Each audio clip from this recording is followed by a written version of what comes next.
여러분 반갑습니다. 잘 지내고 계십니까? 방역도 2단계로 높아졌고 또 날씨도 많이 을씨년스럽습니다. 건강 잘 지키시고 또 하나님이 주시는 은혜를 누리시기를 바랍니다. 오늘 전도서 10번째 강론을 하도록 하겠습니다. 기도하겠습니다. 하나님 은혜를 감사합니다. 저희들에게 믿음을 주시고 소망을 주셨어. 환난도 많고 아픔도 많고 슬프고 허망한 일이 많은 인생들을 하나님의 위로 가운데 살게 해주셔서 감사합니다. 이처럼 하나님이 계시고 하나님을 의지하고 살 수 있는 것이 얼마나 다행이며 얼마나 복된 일인지요. 아버지 하나님, 사람들이 이를 잘 알아보지 못하지만 주여 참으로 우리에게 믿음을 주셔서 우리가 아옵건대 이보다 복된 일이 없음을 주님 앞에 고백합니다. 전능하신 주께서 주시는 바 은혜를 헛된 데 쏟아버리지 않게 하시고 하나님 우리의 삶을 잘 살아내는데 좋은 자양분이 되게 해주시기를 원합니다. 오늘 10번째 강론을 시작하겠습니다. 이 강론 위에 은혜를 부어 주시옵소서. 예수님의 이름으로 기도하옵나이다. 아멘. 전도서 3장 9절부터 15절까지 봉독하겠습니다. 제가 받들어 읽고 강론하겠습니다. 전도서 3장 9절입니다. 하나님이 인생들에게 노고를 주사 애쓰게 하신 것을 내가 보았노라. 하나님이 모든 것을 지으시되 때를 따라 아름답게 하셨고 또 사람에게 영혼을 사모하는 마음을 주셨느니라. 그러나 하나님이 하시는 일의 시종을 사람으로 측량할 수 없게 하셨도다. 사람이 사는 동안에 기뻐하며 선에 행하는 것보다 나은 것이 없는 줄을 내가 알았고 사람보다 먹고 마시는 것과 수고함으로 낙을 누리는 것이 하나님의 선물인 줄을 또한 알았도다. 무릇 하나님의 행하시는 것은 영원히 있을 것이라 더할 수도 없고 덜할 수도 없나니 하나님이 이같이 행하심은 사람으로 그 앞에서 경외하게 하려 하심인 줄을 내가 알았도다. 이제 있는 것이 옛적에 있었고 장래에 있을 것도 옛적에 있었나니 하나님은 이미 지난 것을 다시 찾으시느니라. 아멘. 전도서를 어렵다고만 생각하는 분들이 계신 것을 어렵지 않게 볼 수 있습니다.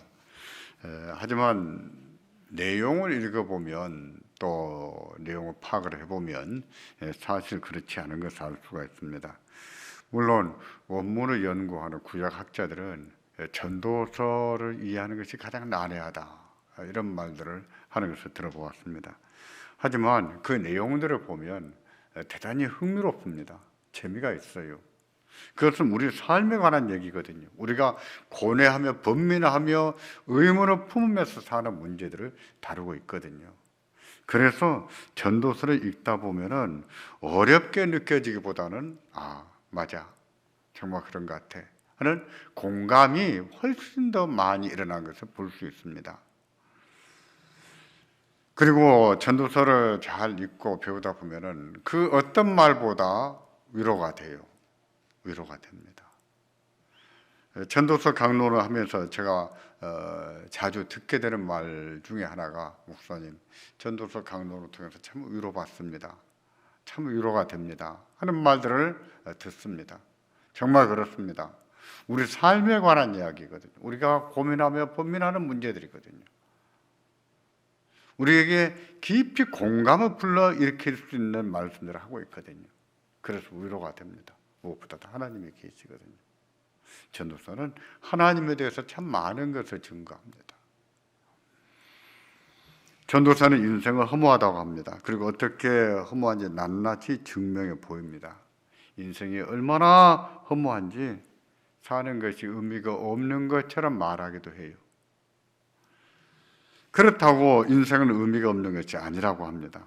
오히려 말입니다. 허무하지만 인생만큼 의미가 있는 것이 없고 또 살아볼 만한 가치가 있는 것이 없다. 이렇게 말해요. 인생 그렇게 의미가 있고 살아볼 만한 가치가 있다는 거예요. 그러기에 기쁘게 살 것을 말합니다. 기쁘게 살아라, 재밌게 살아라 하고 말씀을 합니다. 그렇게 사는 것이 인생을 잘 사는 것이거든요. 전도서의 전체적인 메시지는요, 세 가지로 규결됩니다. 첫째는 자신의 삶을 잘 받아들이고 살라고 합니다. 인생이 허무하고 세상에는 부조리한 일이 있지만 그렇다고 해서 삶을 원망하고 저주하지 말고 그런 삶을 받아들이고 살라는 거예요. 살다 보면 이해가 안 되는 일이 있고 말도 안 되는 일들이 일어납니다. 그렇다고 해서 자기의 삶을 원망하거나 절망하거나 포기하지 말라고 합니다. 오히려 인생이 그렇다고 하는 것을 받아들이라고 말씀해요. 받아들일 줄 아는 것이 믿음이고 그런 삶을 받아들이는 것이 자기를 사랑하는 거예요. 자기를 진짜 사랑하는 겁니다. 무엇보다도 우리에게는 하나님이 계시거든요. 하나님이 계시기 때문에 지금 이 허망하고 이 고달프고 이 절망스럽고 이 억울한 삶이지만 그것을 수긍하고 받아들이고 살만해요. 자기의 삶이 처지가 어떻든지 그 삶을 받아들이고 사는 사람들이 인생을 잘 삽니다. 믿음 있는 사람은 그렇게 살아야 돼요. 하나님이 계시거든요. 우리가 어떤 삶을 살든지 내가 지금 어떤 처지에 있든지 우리의 삶을 잘 받아들이고 살 수 있기를 바랍니다. 두 번째입니다. 두 번째는 즐겁게 살라고 합니다. 전도서의 두 번째 메시지는 즐겁게 살라는 거예요.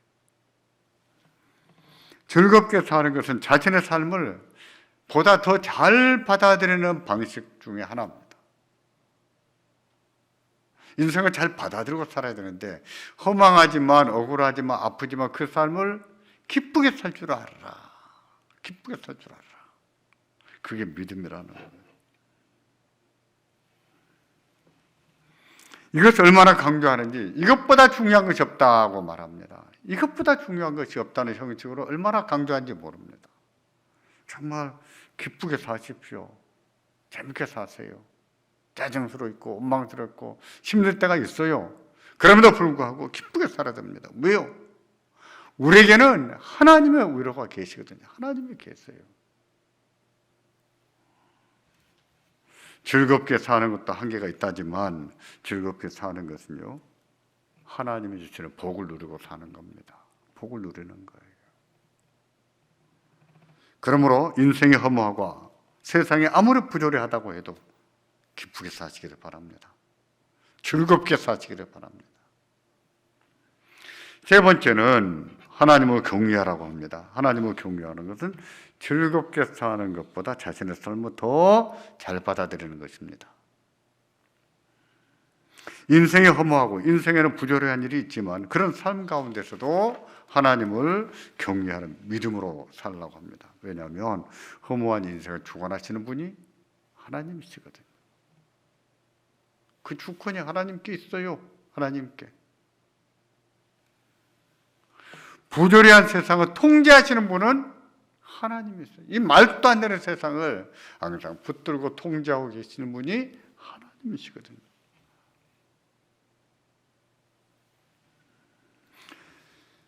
그런 삶을 위로하시고 때가 되면 아름답게 하시는 분도 하나님이시거든요.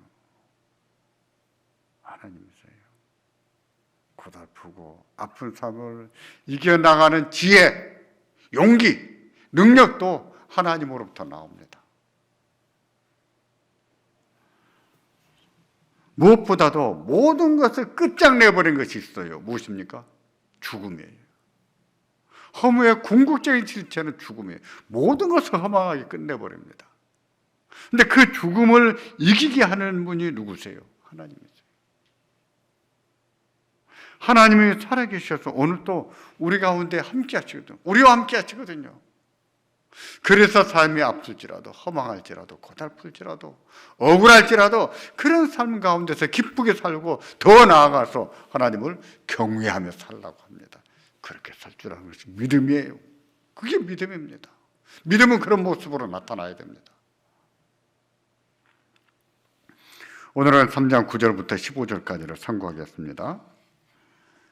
그 앞부분 1절부터 8절까지는 세상 만사가 때가 있다는 것에 대해서 말씀을 합니다. 지난 시간까지 상고했었지요. 전도서 2장에서는 아래에서 수고하는 모든 수고가 헛되다고 했습니다. 모든 수고가 헛되다. 하지만 그 수고한 것이 이루어지는 것도 때가 있다는 뜻으로 말씀을 했어요. 만사가 이루어지는 것도 때가 있다. 이 부분은 우리가 모두 공감하는 내용입니다. 문제는요, 그 다음에 세상 만사가 때가 있지만 그때까지는 일이 안 풀릴 수가 있어요. 실패를 거듭할 수 있습니다. 세상 만사가 때가 있고 그 때를 따라 아름답게 하셨다 하지만 그때까지는 일이 안 풀릴 수가 있어요. 뜻대로 되지 않는 일이 계속 생겨날 수 있습니다. 실패를 거듭할 수도 있어요. 열심히 살다가 지칠 수도 있겠고 죽도록 고생해도 되는 것이 없을 수도 있습니다. 만사가 이루어질 때까지는 우리는 그런 삶도 살아야 될 수 있어요. 그런 고통스러운 삶을 살아야 될 수 있습니다.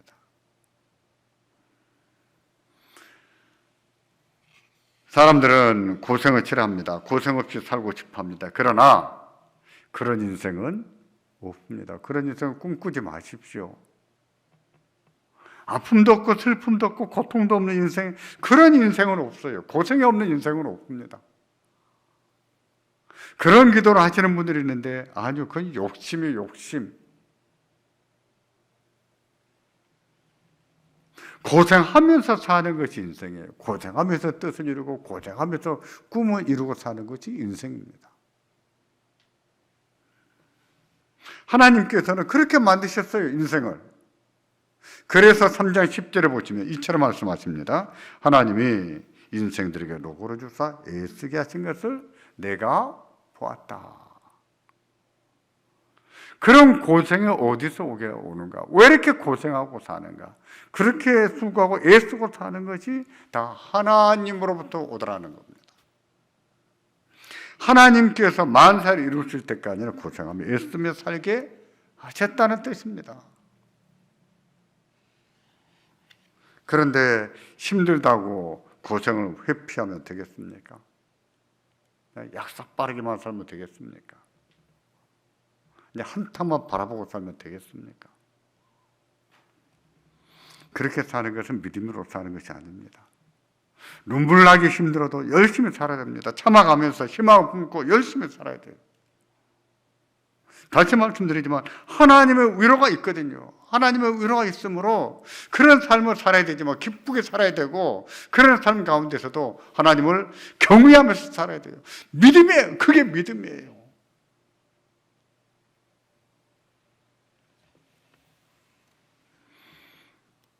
어떤 분들은 고생하면서 어떻게 기쁘게 살 수 있겠느냐고 반문합니다. 그래서 말도 안 되는 소리를 궤변이라고 합니다. 그러나 그렇게 말하는 분들은요, 일의 즐거움을 모르는 분들이에요. 일에는 즐거움이 있거든요. 그걸 모르는 것이죠. 땀 흘리는 기쁨을 모르고 있는 셈입니다. 하나님의 위로를 모르는 분들이에요. 모든 일에는 힘들고 어려운 곳이 있어도요, 그와 더불어서 일하는 즐거움이 있습니다. 일에 기쁨이 있어요. 무엇보다도 그렇게 힘든 일이지만 힘든 일을 하는 가운데에는 하나님의 위로가 있습니다. 하나님의 위로. 그래서 그 힘든 일도 해볼 만한 거예요. 그런 힘든 인생도 살아볼 만한 거예요. 하나님의 위로가 있기 때문에. 학생 중에는 공부가 제일 쉽다는 학생들이 있습니다. 그러나 대부분의 학생에게는 공부는 힘든 일입니다. 힘들지만 공부에는 재미도 있어요. 공부하는 재미도 있습니다. 공부에 기쁨도 있고 공부에 보람도 있는 거예요. 직장 일도 그러지 않습니까? 회사 일도 막노동도 그러지 않습니까? 일자리가 없어지고 일거리가 없어 보세요. 일하는 것이 좋습니까? 일거리가 없는 것이 좋습니까? 비록 막노동하고 산다고 할지라도 일거리가 있는 것이 좋은 거예요. 힘들어도 일할 수 있어서 기쁘고 일할 수 있기 때문에 보람도 있는 겁니다. 세상 모든 일이 그렇습니다. 하나님이 세상을 그렇게 만드셨어요. 그러므로 힘든 일일지라도 고생을 할지라도 그 기쁨을 가지고 살고 하나님을 경외하고 사는 믿음으로 살아야 되는 거예요. 우리에게 믿음이 있다면 고통스럽고 험한 삶을 이런 자세를 가지고 살아야 됩니다. 본문 3장 12절을 보시겠습니까? 사람이 사는 동안에 기뻐하며 선을 행하는 것보다 나은 것이 없는 줄을 내가 알았다 그랬습니다. 지난 시간까지 몇 번 상고한 말씀이죠. 그 말씀에 이어서 13절을 보시면 이렇게 말씀을 합니다. 사람마다 먹고 마시는 것과 수고함으로 낙을 누리는 것이 하나님의 선물인 줄을 또한 알았도다. 두 가지를 알았다고 했습니다. 하나는 사람이 사는 동안에 기뻐하며 선을 행하는 것보다 나은 것이 없는 줄로 알았다 그랬습니다. 선을 행하는 것보다 나은 것이 없다. 기뻐하면서. 두 번째는 먹고 마시는 즐거움만 아니라 고생을 통해서 얻는 즐거움도 있는데 그것도 하나님의 선물인 것을 알았다. 고통을 통해서 고생을 통해서 얻는 즐거움이 있는데 그 즐거움도 하나님이 주신 선물이었다는 거예요. 하나님의 위로입니다. 위로.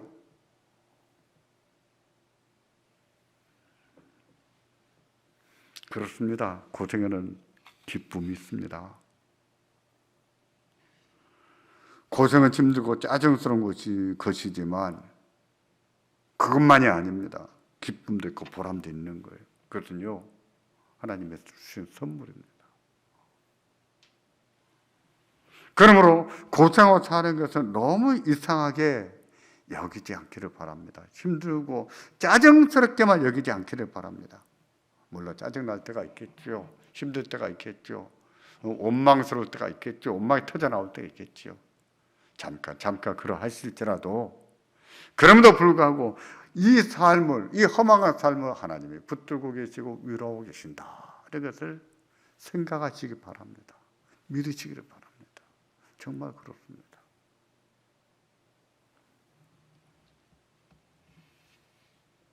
그리고 고통을 통해서 주시는 기쁨, 그걸 누리고 살아야 됩니다. 누리고. 하나님이 주신 선물이에요.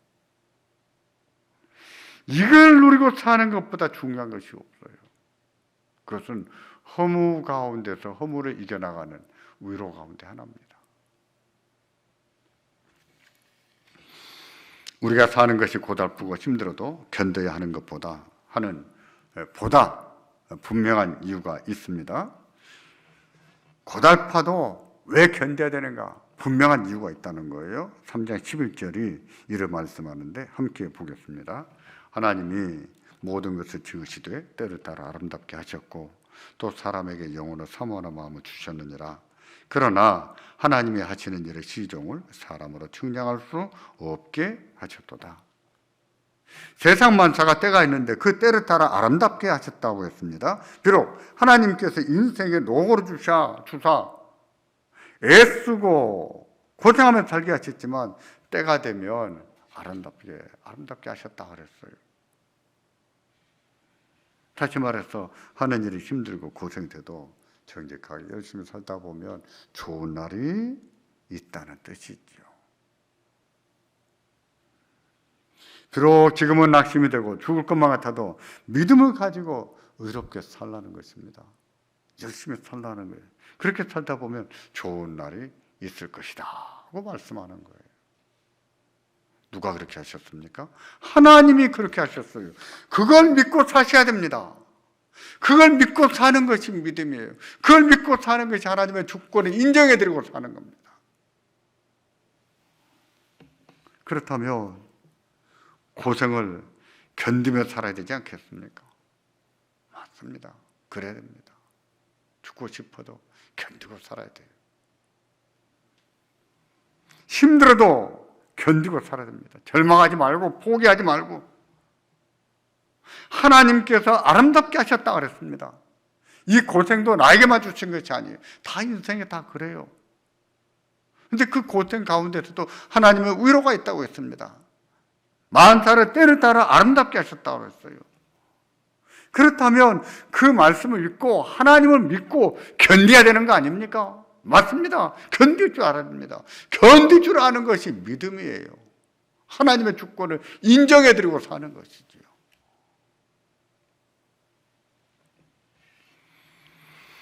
이것이 삶을 대하는 그리스도인의 자세입니다. 고생을 대하는 그리스도인의 믿음입니다. 우리에게 이런 믿음이 있기를 바랍니다. 그래서 힘들고 고생되지만 기쁘게 삶을 이기고 살기를 바랍니다.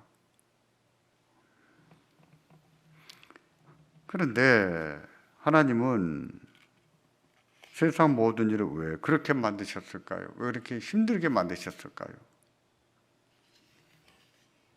왜 좀 쉽게 살게 하시지 않으시고 만사가 이루어질 때까지는 왜 고생하며 살게 하셨냐 말입니다. 왜 그러셨을까요?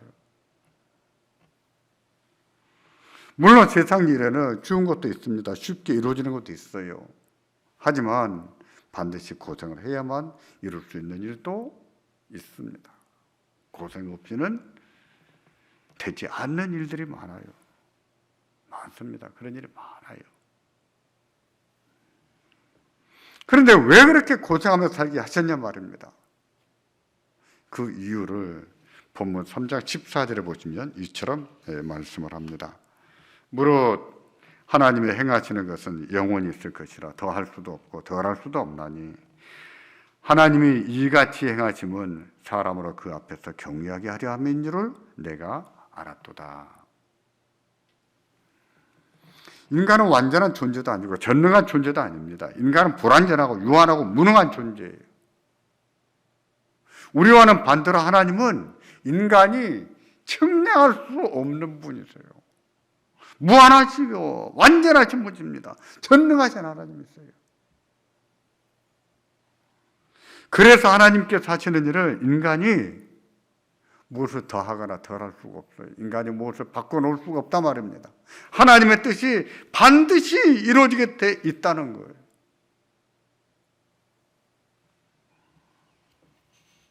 그때까지는 고생하며 살아야 됩니다. 꾀를 부리지 말고 잔머리 굴리지 말고 고생은 돼도 열심히 살아야 돼요. 믿음이 있다면 그렇게 사는 거예요.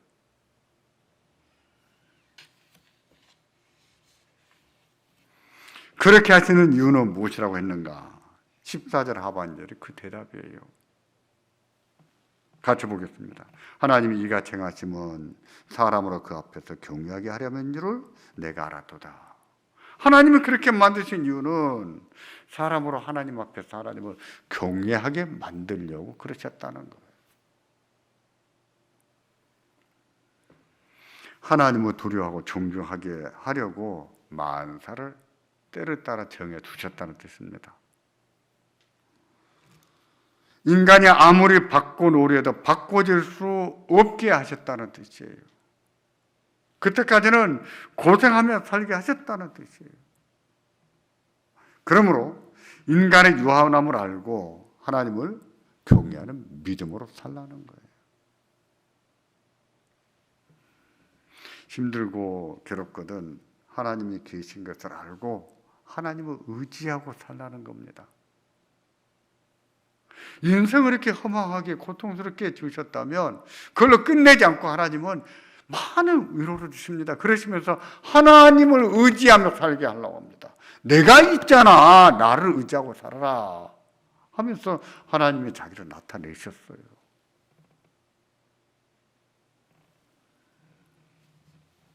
사람이 고난을 안 당하면 하나님을 믿을까요? 물론 그런 분도 계시지요. 대개 그런 분들은 마음이 부드럽고 대개는 겸손한 분들입니다. 그런 분들은 인간의 연약함을 알고 하나님을 경외하고 사랑합니다. 저는 모든 사람이 그랬으면 좋겠어요. 부드러운 마음과 겸손한 마음으로 하나님이 깨닫게 하실 때 회개하고 돌아오면 좋겠어요. 저는 그런 분들은 복이 많은 분들이다라고 생각합니다. 근데 그런 분들은 의외로 많지가 않아요. 인간은 근본적으로 타락하고 부패해서 고난을 겪지 않으면 인간이 어떤 존재인가를 잘 각성하지는 못합니다. 고난을 겪지 않으면 우리가 얼마나 유한한지, 얼마나 어리석은지 잘 깨닫지를 못해요. 내가 왜 죄가 많은지, 내가 무슨 죄가 많은지 그 잘 깨닫지를 못합니다. 고난을 참 겪고 나면 그때서야 자기의 어리석음과 요한함과 그리고 믿음이 없는 것과 죄가 많은 것을 깨닫는 것을 보게 됩니다.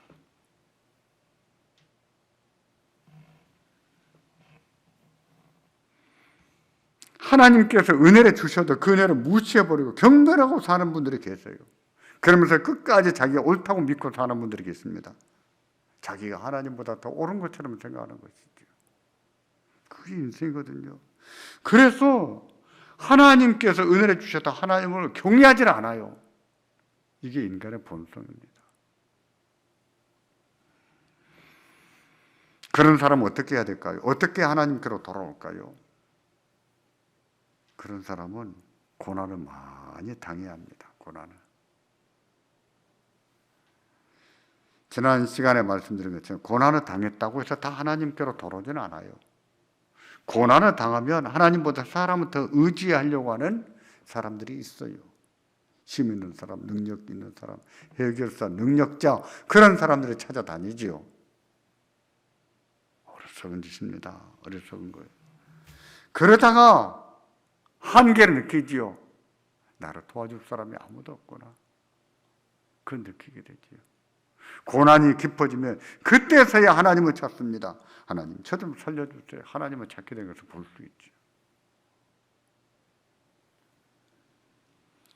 인간은 고난을 당하지 않으면 하나님을 찾지를 않습니다. 예수를 믿으면서도요, 평안하기만 하면 하나님을 잘 찾지를 않아요. 등 따뜻하고 배불러 보십시오. 기도합니까? 기도 안 하려고 하지요. 예배 잘 드립니까? 이러저런 이유로 예배 잘 빠지지요. 요나를 보십시오. 하나님께서 니느웨로 가서 회개하라고 하셨습니다. 그게 싫어서 반대 방향으로 왔어요. 지독하게 자기 고집대로 산 것이지요. 지독하게 자기 주장대로 산 사람이에요. 그러다가 광풍을 만나서 바다에 던져졌습니다. 그리고 거기 뱃속에 사흘을 갇혀 있지 않았습니까? 요나서 2장 2절을 보시면 그때 요나가 이런 고백을 합니다. 내가 받는 고난을 인하여 여호와께 불러 아뢰었다니 주께서 내게 대답하셨고 내가 수월의 뱃속에서 부르짖었더니 주께서 나의 음성을 들으셨나이다. 내가 받는 고난을 인해서 하나님께 부르짖었다 그랬습니다. 고기 뱃속에서 이 지옥의 백석 같은 이 고기 뱃속에서 부르짖었다 그랬습니다. 그랬더니 하나님이 내게 대답하셨다 그랬어요. 인간이 그렇습니다. 고난을 겪어야 하나님을 찾는 경우입니다. 고난을 겪어야 하나님을 찾아요. 그렇게 해서라도 하나님을 경외하게 된다면 그것은 다행이지요. 하지만 많은 고난 통해서 고난 끝에 믿게 된다면 그건 참 어리석은 것입니다. 그렇게까지 고생을 하지 않더라도 인간에게는요, 크고 많은 고생이 있거든요. 근데 그렇게 고집을 부리고 삽니까? 근데 그렇게 고집대로 삽니까? 하나님을 믿고 사는 것이 뭐가 나쁜 것이라고 고집을 부립니까? 하나님이 애타게 찾고 계신 것을 왜 몰라보고 고집을 부르냐고요. 하나님이 은혜를 주시고 하나님이 품어주시고 하나님의 사랑으로 감싸주시려고 하나님께서 부르시는데 왜 고집을 부르시냐고요. 하나님을 믿고 사는 것은 손해가 아니에요. 여러분 영혼과 여러분의 삶에 유익합니다.